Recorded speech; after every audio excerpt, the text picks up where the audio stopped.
Hello everyone and welcome now to game 2 in a series between Grubby and Taeja. Grubby spawning as the green Protoss player on the top right hand side of the map. Meanwhile, Liquid Taeja spawning as the yellow Terran player on the bottom left hand side of the map here on Cloud Kingdom. Now Grubby in game 1 did a little bit of a premature GG that really surprises me. Grubby, at least in his Warcraft 3 days, was really well known to fight it out until the very end. Warcraft 3 games do get rather long, sometimes 45 minutes to an hour for one game. And Grubby just seemed to tap out in that game, knowing that he had an advantage and lost it and decide to just give the game to Taeja. So we'll see whether or not he'll be able to even up the series, or if Taeja will come back and take it 2-0. We'll see what's going to be happening here. So far, Grubby spawning as the green Protoss player on the top right-hand side of the map. Liquid Taeja spawning as the yellow Terran player on the bottom left-hand side of the map. Now, Cloud Kingdom is one of those maps where it's a little bit more difficult to try to establish your third base. Your third base is rather exposed, and not only is it rather exposed, it's expanding in the direction of your opponent, and that is a key difference as opposed to Ohana, where your third base can be tucked away and hidden for quite some time. Now, so far, it looks like Taeja is actually going into a much more tech build in game 2 as opposed to his economic build in game 1. Makes a lot of sense. Grubby did place down a lot of pressure early on. And with that supply depot now down, is Taeja actually not going to be able to build up his orbital command? I believe so. He's actually going to end up delaying his orbital command one SCV just so that he can get that refinery down and also make sure that his opponent can't scout him out. Orbital command should be coming in momentarily. Wait for it. There you go. As we are getting 3 SCVs on gas. Meanwhile, taking a look at Grubby. Grubby has gone for a gasless 1-gate expansion here, and I believe this one particular probe will be warping in a nexus. And yes, Grubby is going to be taking the greedy economic opening as the SCV takes a look around, spots that there is no assimilators, and now knows what's going on. This zealot is not going to be able to chase all too well. You can see that the assimilator is now warping in as well. We could be getting in a Cybernex core in just a moment, and I believe Taeja is either going to go all into his tech route or try to catch up in terms of his in terms of his economic game. You are seeing double Marauders being trained, concussive shells being trained as well, and those concussive shells are going to really shut down any early play by Grubby. Marauders with concussive shells beat out both Zealots and Stalkers, the two mainstays here, as now Grubby tries to chase after this SCV, will be able to take it down. Alright, Marauder, does not have concussive shell just quite yet, unable to finish off that Zealot. If that Zealot, yes, now gets slowed down, and I believe this Zealot will not be able to make it, and now just stutter stepping away. Grubby losing a Zealot there. And now what is Grubby's plans going to be? He can go into Stalkers, but Stalkers are not that effective. In fact, they are bad against Marauders too. So without any defense, without any force fields, and a fast expansion, Taeja should be able to really punish Grubby, as the Marines and the Marauders are just going to simply shoot down this Nexus. Alright, coming back over here, getting in some shots off from the high ground, and that is important. Any true amount of, or small amount of damage that you can deal to your opponent right now is very important, as there's not that many units. Now SCVs coming out together and establishing a bunker. The SCVs probes now gathering as well, and the probes are slipping by, trying to come in and get us around. So both sides are engaging, but Grubby with real home field advantage, just pulling over all of these probes. Down goes another unit there, as the SCVs are trying to chase after a Stalker. The probes are actually chasing after a Marauder, and this Marauder will get taken down. So Grubby with a very nice play. I do not know if Grubby had purposely pulled those probes for the engagement, or if he caught a lucky break in terms of transferring probes to the low ground. and then finding that there was a semi all-in attack from Taeja. So Taeja, how many SCVs did he lose? He only lost 1, but that was a significant loss in mining time, as we are now at 32 probes versus 24 SCVs. Double mules will definitely even up those numbers. So far, we could be seeing a little bit more chrono boost as well. Not exactly sure what Grubby is doing there. So far, we are going into Stalkers and Zealots at the front door. We haven't seen, no, we have seen now the robotics facility for the all-important next building. It looks like it will be Immortal or perhaps Colossi, and he will be going up against what appears to be a very, very heavy bio build. Taeja now setting up 3 barracks and about to finish up this orbital this command center, which will most likely be upgraded to an orbital command. Now, Grubby has gotten his wish. He now has entered the mid-game with a significant economic advantage, 42 over 32 in terms of workers, but we can see that Taeja already establishing up his 3rd command center, and orbital command should be able to catch back up in the economic game. Grubby is sitting at 63 over 68.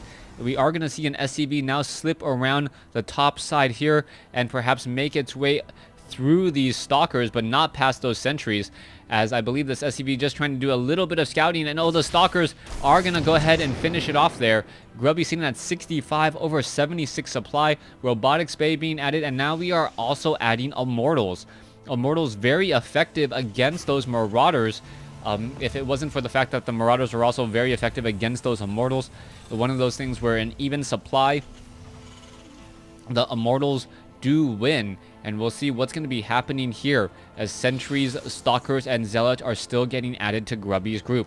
Now, the economic advantage of Grubby is starting to even out. 49 probes versus 44 SCVs.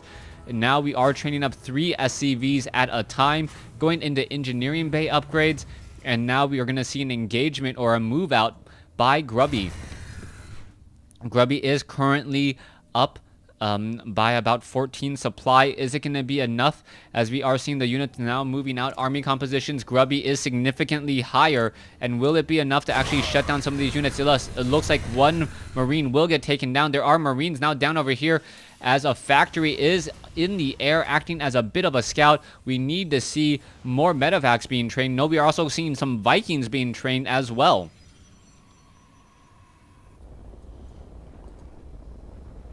Stalkers looking to engage these Marines, and Marauders now grouping together. 1 poor Marine walking here. Grubby could easily take it down, but does not know the sheer volume and size of this entire army. Taeja now walking around with this Marine. Is he actually going to spot the pylon? No, yes he is. Going to turn around and start to shoot it down, but I believe a Zealot will be more than a match there. No, what is it doing? Why did it run away? Not quite sure. All right, down goes that Marine, as we now see another engagement. Taeja deciding to pick up some Marines there. Now Grubby quickly responds with placing down a pylon and photon cannon along the backside, and make sure that a drop cannot come in and destroy his mineral line. It is going to be 3 bases to 3 bases momentarily, but Taeja already now, actually no, Taeja not taking the economic lead. Grubby actually able to get back up ahead once more, and now up by 11 workers.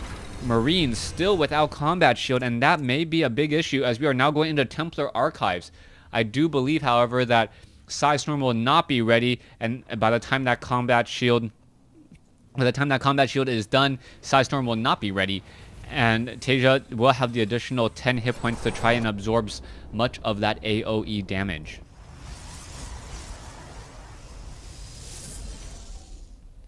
Colossi and probes, mass Marines moving together, 3 medevacs. Taking a look at this combination, we are seeing what, 24 units in total. 3 Marauders, 21 Marines, add on 3 medevacs. I guess that's 27 units in total. As we are seeing a factory now trying to slip by. The factory already down to 400 some odd hit points, and I believe it is now on fire. Yes, now on fire, and it has pretty much nowhere to go, as we are going to see a probe try to slip away as well. An observer is nearby. Grubby does have a very slight supply advantage, Is his income advantage high? No, it is not, because his opponent does have mules, and this factory is simply just going to float off and burn to a crisp in just a moment, as Vikings are going to be able to perhaps shoot at Colossi while Stalkers are unable to get anywhere near it. There is a force field Guardian shield coming up as well, and the Viking did not get through the shields of the Colossus. Marines and Marauders. Taeja now starting to even up the overall supply, even up in terms of workers, or was for just a moment. Marines now stutter stepping their way through all of these zealots. There's a feedback onto the medevac. The medevac was almost flat out destroyed there. 7 more energy and it, or what? Yeah, 7 more, 8 more energy and it would have been flat out dead, as the Marines and the Marauders are now trying to clear up the center portion of the map to make sure that it is easier to transfer units. Observer is off over here, does know that there's an expansion here. Harvester count 65 to 62, and units are going to be perhaps engaging once more. Zealots, Colossi, Stalkers lying in wait. Off over here, pylons still being added, acting as a little bit more of an early warning system. Taeja gonna be losing this factory off here at the, I believe, 1 o'clock position in just a moment. And Grubby will not be able to build any more starports. He currently only has 1 operational starport. And sometimes I do see Protoss players go for 2 starports, 1 with a tech lab, 1 with a reactor, so that they can train up Banshees and Ravens when they need to and want to.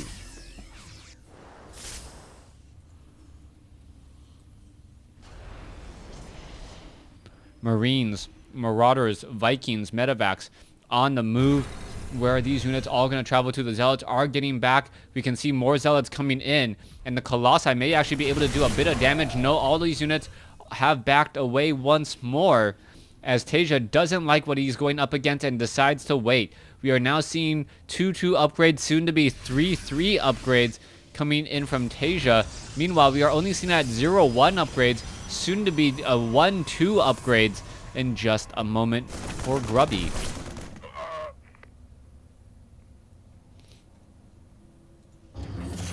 All right, Ghosts of Taeja are out on the field. 3 Ghosts. Are we going to see some brilliant EMP play?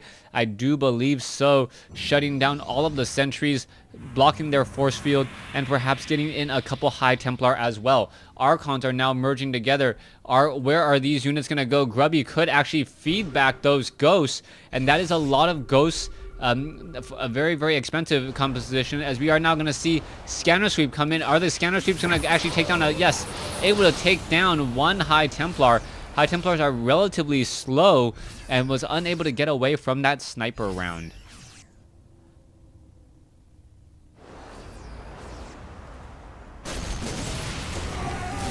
Zealots getting cleaned up in the center portion of the map. Liquid Taeja now just massing up a huge army.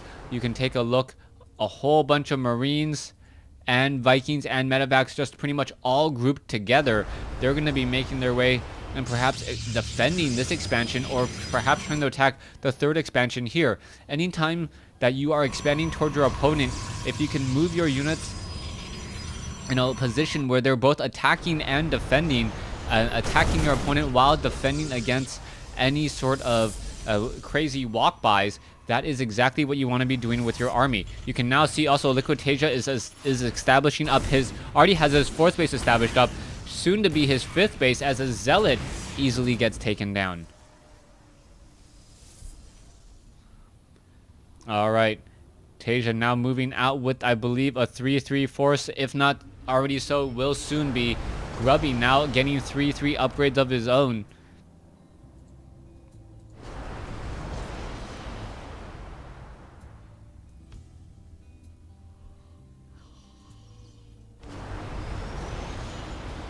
Alright, Ghost now pushing in together. Are we going to perhaps snipe down this Nexus? Yes, it will get sniped down. Meanwhile, top left over here, Grubby has yet to transfer any probes. So it is going to be 1, 2, 3, 4, 5 bases, with this base soon to be falling from Grubby. Meanwhile, 1, 2, 3, 4, 5 bases for Taeja. And we'll see if this is going to be enough. Both sides are seeing that 199 over 200 supply. We are now going into personal cloaking on those Ghosts.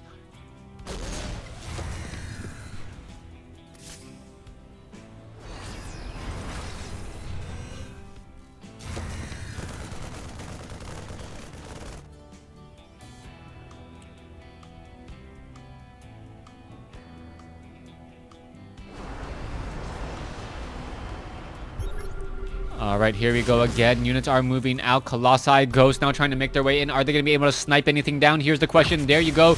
Able to snipe down one high Templar, but Grubby gets off a little bit of attack there, but not going to be that effective. These Ghosts are so effective in mass numbers. They're higher hit point than normal. There's some force fields as the Vikings are now still trying to push their way in. Psystorm comes in. Colossi comes in with some more shots there. Vikings now trying to make their way in. One low hit point Ghost gets feedback. Didn't really need to be feedback. Just one shot, I believe, from the Stalker would have finished it off. And now we see the units are simply retreating again. Alright, Marauders and the Marines. Vikings now making their way south. This expansion down here at the 3 o'clock position has been cleared up. It is going to be 4 bases to 4 now. 4 bases to 5 now. As Grubby does have this base operational. This base not really operational. And this base just now finally getting in some SCVs. The Terran Deathball just moving out across the map. Marines, Marauders, Vikings, and Ghosts looking to just punish this expansion off over here. One of Grubby's Stalkers will get taken down. A proxy pylon will get taken down as well. And now all of these units are going to be coming out together and destroying all of Taeja's units. So Grubby now sitting at 194 compared to Liquid Taeja's 199. Has a slightly smaller army, most likely. No, he has actually a significantly smaller army. But he also has a much stronger economy. You can see Liquid Taeja's sitting at about 6,000 resources. And when Grubby is sitting at about 8 to 9.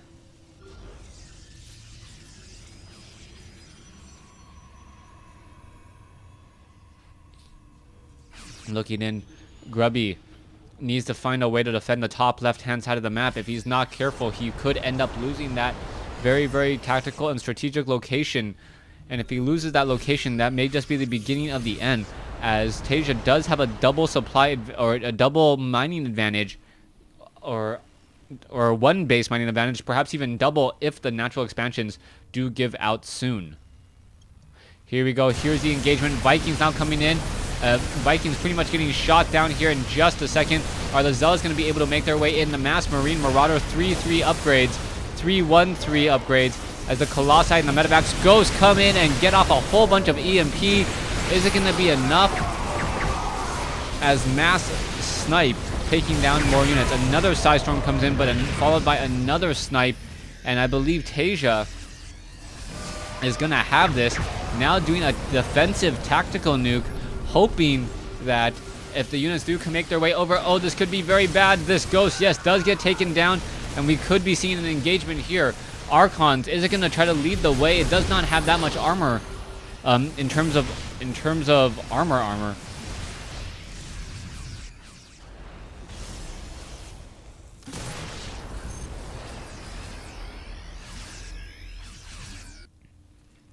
All right, coming back in. Grubby still sitting at 198 here. Meanwhile, Liquid Taeja spawning as the Yellow Terran, still running up on 3 to 4 bases with a very, very strong economy behind them. 50 workers versus 47.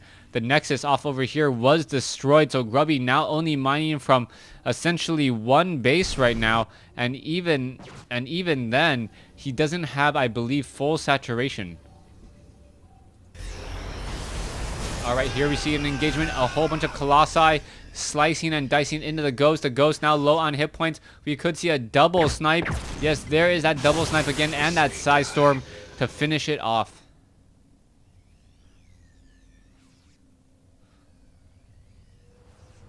Units still doing a little bit of a dance. Where is Taeja looking to travel to? We have 3 Colossi, 1 Archon, Stalkers, Sentries, Zealots, and this is going to be a very, very large, drawn-out battle here. Colossi now almost getting shut down. The Vikings needed one more shot on one of the Colossus in order to remove that very, very damaging 42. Yeah, the 42 damage a second. So far, both sides still engaging it here. Both sides coming in, swiping. And now it looks as though one Colossi will get taken down. Vikings looking to try to focus down another Colossus as the Immortals and Grubby simply just A moves and attacks into Taeja.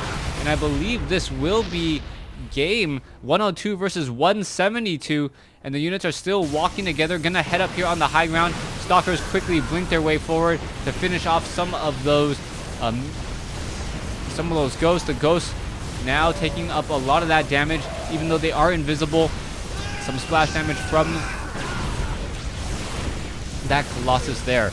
Alright, it looks like Grubby is going to be able to easily take this game now. He has the advantage, and as long as he doesn't make any major mistakes, he can attack into here and win. Medevacs coming in to try and keep the rest of this Bio army alive. Taeja now down to 9 barracks after 1 gets destroyed, and now a factory coming back over.